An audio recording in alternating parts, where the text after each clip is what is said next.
Muito bem, vamos continuar. Próximo questionamento do povo com relação a Deus, e aqui entramos na questão dos dízimos e das ofertas. Aqui, a partir do verso 7 até o 12, nós temos mais uma resposta cínica do povo à declaração de Deus de que eles estavam roubando a Deus. Eles vinham cultuar a Deus, mas o culto a Deus não era agradável por causa da omissão nos dízimos e nas ofertas. E era mais uma daquelas desobediências com relação ao culto que causava o desagrado de Deus. Era mais uma quebra da aliança. Aí, a partir do verso 17. No verso 7, Deus faz um apelo através de Malaquias. E esse apelo começa com uma queixa da parte de Deus. Essa queixa é da desobediência constante da nação de Israel. Verso 7. Desde os dias de vossos pais, vos desviastes dos meus estatutos e não os guardastes. Então, veja só, Deus chega para o povo e diz, vocês sempre foram desobedientes, vocês são iguais aos pais de vocês. O que Deus está dizendo aqui? Deus está querendo que o povo lembrasse a história deles. Como foi a história de Israel no deserto? Como foi a história de Israel no deserto? No tempo dos juízes, no tempo dos reis ímpios. A história de Israel era uma história marcada pela desobediência. 40 anos no deserto, tentaram a Deus, provocaram a Deus, insultaram a Deus, quiseram voltar atrás, fizeram ídolos, fizeram um bezerro de ouro, provocaram a Deus, mesmo que Deus fizesse chover pão do céu todo dia, Deus fizesse sair água da rocha, Deus abriu o mar vermelho, milagre após milagre, e o povo tentando a Deus, um povo desobediente que não queria guardar a lei de Deus. Aí vieram os juízes de Israel, uma época em que cada um fazia o que achava bom aos seus próprios olhos. Quando tinha um juiz temente a Deus, a nação se chegava a Deus. Se levantava um juiz que não era temente a Deus, iam para os outros deuses, adoravam Astarote, Baal, Renfã, Milcom, todos aqueles deuses, Dagon, rei dos filisteus. Deus mandava um povo, castigava os israelitas, eles se arrependiam, clamavam a Deus, Deus perdoava, começava tudo de novo. Era uma história marcada por relapso, altos e baixos, inconstância, desobediência. Aquilo está no coração do povo. E por isso Deus diz aqui, desde a época, como é que ele diz? Desde os dias de vossos pais, vos desviastes dos meus estatutos e não os guardastes. Vocês sempre foram desobedientes. Uma nação endurecida, uma nação contumaz, uma nação rebelde, desde a antiguidade. Vocês sempre foram assim. Que paciência de Deus em suportar esse povo. Né? Sempre foram assim. Sempre foram. E o Senhor disse, então, mesmo que eles sempre foram assim, Deus não perdeu a esperança. Veja o que é que Deus diz. Tornai-vos para mim, e eu vos tornarei para vós outros. Apesar do histórico de desobediência, Deus ainda tinha esperança de que a nação se arrependesse. Voltem para mim. Se arrependam desses pecados que vocês estão cometendo. E aí eu me tornarei para vocês. Vocês estão reclamando que eu não estou aceitando o culto de vocês, que eu não respondo às orações de vocês, que eu não estou dando prosperidade, que eu não estou abençoando vocês. Mas qual é a razão? É que vocês sempre se desviaram dos meus caminhos. Vocês sempre me desobedeceram. Voltem para mim, que eu me volto para vocês. Aqui nós temos que entender os termos da aliança de Deus com o povo para poder entender essa passagem aqui. Quando Deus tirou a nação de Israel do Egito e fez uma aliança com ela no Monte Sinai, a aliança funcionava da seguinte maneira: a obediência traz a bênção e a desobediência traz o castigo. Se vocês guardarem os meus estatutos, andarem nos meus mandamentos, fizerem a minha vontade, me cultuarem de acordo com os meus preceitos, então eu vou abençoar vocês. Se vocês me desobedecerem, quebrarem os meus estatutos, forem para outros deuses, se esquecerem de mim, virarem as costas para mim, cometerem injustiça, então eu vou mandar tudo quanto é praga contra vocês. Esses são os termos da aliança. Eu sou o Deus de vocês, vocês são o meu povo. A obediência traz a bênção, a desobediência traz o castigo. Então, na aliança, nos termos da aliança, Deus então pode fazer esse tipo de declaração. Se vocês se voltarem para mim, eu me voltarei para vocês. Se vocês me buscarem, vocês vão me encontrar. Se vocês se arrependerem, eu perdoo vocês. Mas eu quero de vocês essa atitude de arrependimento e de mudança, em vez de vocês ficarem reclamando porque é que eu não atendo vocês. Eu não atendo vocês por isso. Então, se cheguem para mim e eu me chego para vocês. Deus, então, graciosamente oferece a eles a oportunidade do arrependimento e da mudança. Mas qual foi a reação do povo no final do verso 7? Mas vós dizeis, em que havemos de tornar? Tornar para ti, Deus? Por quê? Em quê? O que é que nós estamos fazendo errado? Me arrepender de quê? Não estou fazendo nada errado. Você vê que não muda, né? Hoje em dia é a mesma coisa. Você chega para a pessoa e diz, olha, você precisa mudar, precisa voltar para Deus, precisa se arrepender. Eu? Como assim? Me arrepender de quê? Tem gente pior do que eu, não estou fazendo nada errado. Todo mundo faz isso. Né? Tornar em quê? Veja a dureza do coração daquele povo.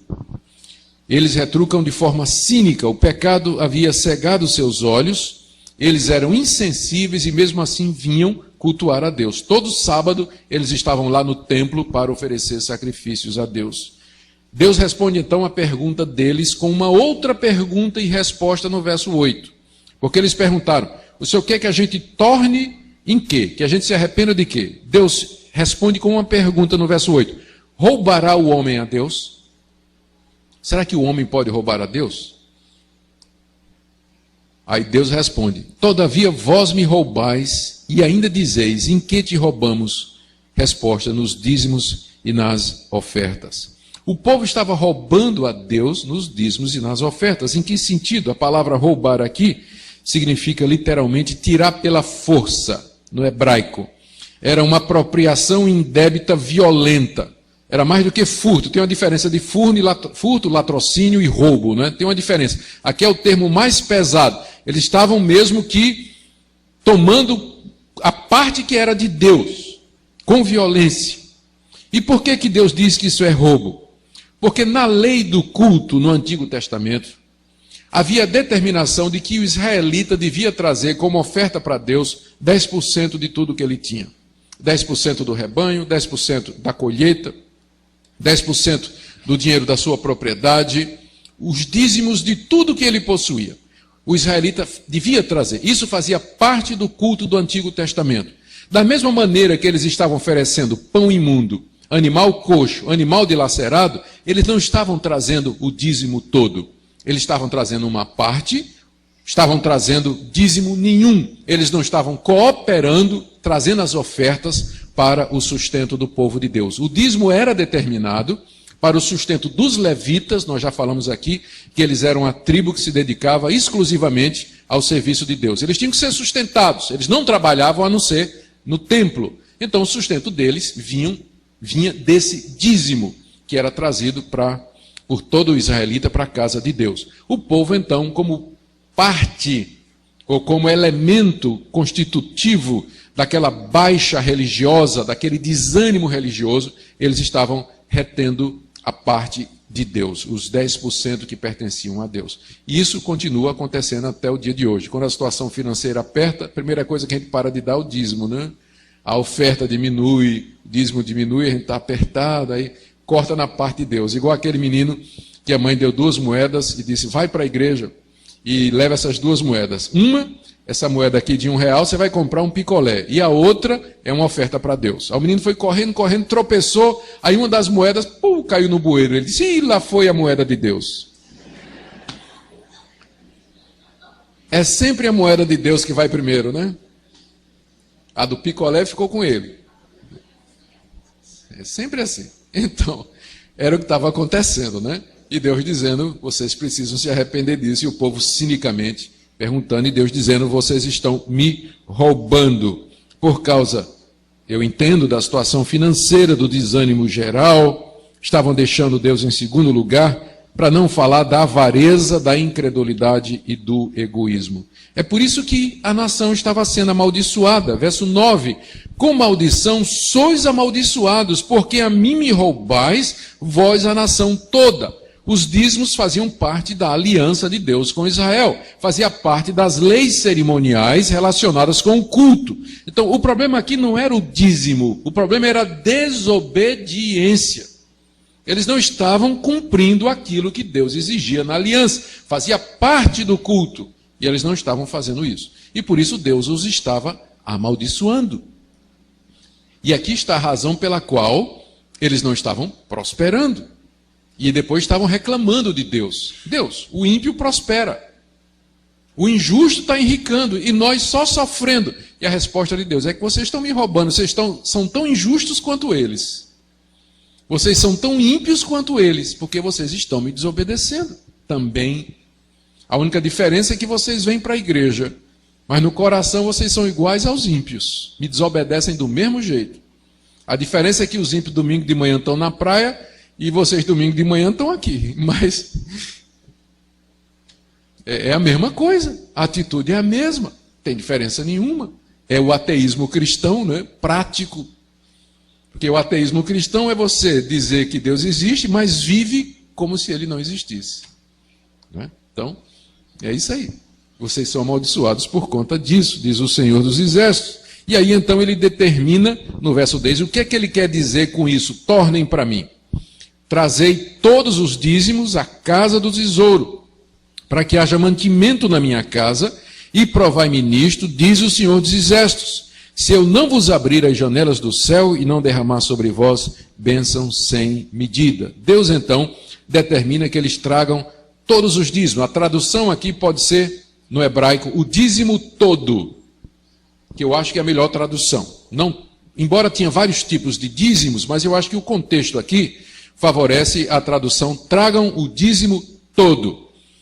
Porque no contexto nós estamos vendo, o povo estava trazendo parte do que era devido a Deus, estava trazendo o que sobrava. Então, nesse sentido, eles não estavam trazendo todo o dízimo, mas uma parte dele. Deus diz, não, você tem que trazer tudo. A casa do tesouro era um local no templo onde era armazenado o dízimo do povo. É onde ficavam os animais, ficavam os grãos que eram trazidos, as ofertas, a flor de farinha, tudo que era trazido, o dinheiro, era lá que era guardado para suprir a casa de Deus, verso 10, para que haja mantimento na minha casa. O mantimento aqui era um material para os sacrifícios e o sustento dos sacerdotes, e também havia caridade para com os órfãos e as viúvas. Então a casa de Deus precisava ter mantimento e dependia então da fidelidade do povo em trazer os dízimos e as ofertas. E Deus então os desafia, final do verso 10, a fazer prova dele, dizendo, se vocês fizerem isso, eu vou abrir as janelas do céu e derramar sobre vocês bênção sem medida. Não é o ato de dar o dízimo em si, como se fosse uma negociata com Deus, mas era uma questão de cultuar a Deus como Deus havia determinado. E no culto do Antigo Testamento, o dízimo fazia parte integrante. Então, não é a questão do dízimo em si, como hoje é enfatizado. O dízimo passa a ser uma coisa mágica, uma negociata com Deus. Se você der o dízimo, Deus vai lhe abençoar. É só estudar o contexto e você vai ver que a questão do dízimo não era a questão do dízimo, mas é uma questão da obediência do povo, de cumprir os termos da aliança que Deus tinha feito com eles, de cultuar a Deus da forma correta. Se você me pergunta se o dízimo vale para nós hoje no Novo Testamento, eu já vou tentar responder essa pergunta, que ela vai aparecer nas perguntas e respostas, né? Então, já vou tentar esvaziar aqui, ou pelo menos já abrir a discussão aqui. A minha opinião é a seguinte, você não encontra no Novo Testamento um mandamento específico para que os cristãos deem o dízimo. O que você encontra é o seguinte, isso aí está claro no Novo Testamento. Todos os cristãos têm que colaborar e dar para a igreja. Isso você encontra de maneira abundante no Novo Testamento. Paulo fala de recolhimento de ofertas. 2 Coríntios capítulo 8, capítulo 9. Você vai encontrar Paulo organizando uma coleta entre os membros da igreja. Você vê Paulo em 1 Timóteo capítulo 5 dizendo que o trabalhador é digno do seu salário, que os pastores que se esforçam na pregação da palavra e no governo, eles têm que ser merecedores de dobrados honorários. De onde vem esse dinheiro? Então, todo crente é convocado no Novo Testamento a dar para a igreja. Isso é claro. Primeiro, todo mundo tem que dar. Segundo, a Bíblia diz que eles têm que dar generosamente. Não pode, Deus ama a quem dá com alegria. Não é dar assim, não é? Feito os israelitas estavam dando aqui, o ceguinho, o coxo, o dilacerado, o aleijado, mas dando com alegria, dando com abundância. Terceiro princípio que você encontra no Novo Testamento. O crente tem que dar com proporcionalidade. 2 de Coríntios, capítulo 8, cada um contribua de acordo com o que tiver recebido de Deus. Então, há a questão da proporcionalidade. Quem ganha mais, dá mais. Quem ganha menos, dá menos. Mas todos têm que dar de acordo com o que receberam de Deus. Ora, se todo mundo tem que dar com frequência, com constância, se todo mundo tem que dar generosamente, e se todo mundo tem que dar proporcionalmente, nós estamos falando de quem então? Do dízimo. Não chame de dízimo. Se você não quer chamar de dízimo, não chame. Mas, então não chame de dízimo, mas então contribua sempre, generosamente e proporcionalmente ao que Deus tem lhe dado. E se você vai procurar um referencial, você já encontra o referencial do Antigo Testamento. Portanto, o dízimo ela não é uma lei do Novo Testamento, mas ela é uma tradição da Igreja de Cristo que sempre funcionou. Nos Estados Unidos funciona diferente. As igrejas presbiterianas, pelo menos que eu conheço, elas funcionam diferentes. O que é que eles fazem? Eles planejam, a economia americana é mais estável, né? Então, eles planejam o orçamento da igreja, quanto é que a igreja vai gastar em 2012. Então, eles sabem a renda de cada família, isso é declarado, eles declaram com a renda de cada família. Aí então eles fazem o orçamento da igreja e dividem pela família, e dizem assim, olha, o orçamento de 2012 é $1 milhão, nós temos 300 famílias na igreja, para cada família cabe isso aqui. Então, aí o americano, ele paga aquilo ali, ele pode resolver pagar por mês, ou ele paga de uma vez só, porque quase não tem inflação, né? Então, ele pode pagar de uma vez só. Então é um sistema diferente. Em alguns lugares na Europa, 5%. Por quê? O pessoal é tão rico, né, que 10% vai sair dinheiro pelo ladrão, o pessoal não sabe o que é que faz com tanto dinheiro. 5% é suficiente para suprir todas as necessidades da igreja. Então as igrejas variam, mas o princípio é esse. Você tem que colaborar para o sustento da casa de Deus. 10% é uma proporção que você encontra no Antigo Testamento. Faz parte da lei cerimonial. Não é obrigatório no Novo, mas é um referencial que Deus aprovou no Antigo Testamento. Ele pode ser adotado pela igreja, não como lei, mas como referência. E você não vai ser amaldiçoado por Deus se você não der 10%. Você vai ser, ser ripado se você não der, for mão de vaca, não é isso? E não der proporcionalmente. Aí sim, aí Deus vem em cima de você. Pode ter certeza disso. Mas não por causa de 10%. Infelizmente tem esse foco em cima dos 10%. Se esquecendo do que é que está por detrás, que é o princípio da constância, da generosidade e da proporcionalidade. Isso você encontra no Novo Testamento com muita clareza. Na verdade, em certos casos, eu acho que os crentes deviam dar até mais do que 10%. Dependendo da situação da igreja. E eu conheço crentes que dão muito mais do que 10% do que eles ganham para o trabalho de Deus. 10% é um referencial aprovado por Deus no Antigo Testamento que a igreja pode adotar como sendo um referencial. Mas não entendo que é uma lei para o Novo Testamento. Mas é uma tradição boa que deve ser preservada. Muito bem, mas aqui no caso se tratava da desobediência. No Antigo Testamento era lei. E aqui o povo está desobedecendo uma lei do culto, não é? A Deus, que eles tinham que trazer como parte do culto 10% de tudo que eles tinham ganhado. E a promessa de Deus, então, é essa daqui. No verso 11, ele promete repreender o devorador, que era o gafanhoto que estava comendo as colheitas, para que não vos consuma o fruto da terra. A vossa vida no campo não será estéril, diz o Senhor dos Exércitos. Deus promete, então, que os campos dos israelitas vão frutificar. Todas as nações vos chamarão de felizes, porque vós sereis uma terra deleitosa, diz o Senhor dos Exércitos. A nação iria prosperar, seus campos iriam produzir, seu comércio iria crescer, a nação iria ganhar respeito diante de todas as demais nações, uma vez que eles resolvessem obedecer a Deus e oferecer a Deus o culto do qual ele é digno.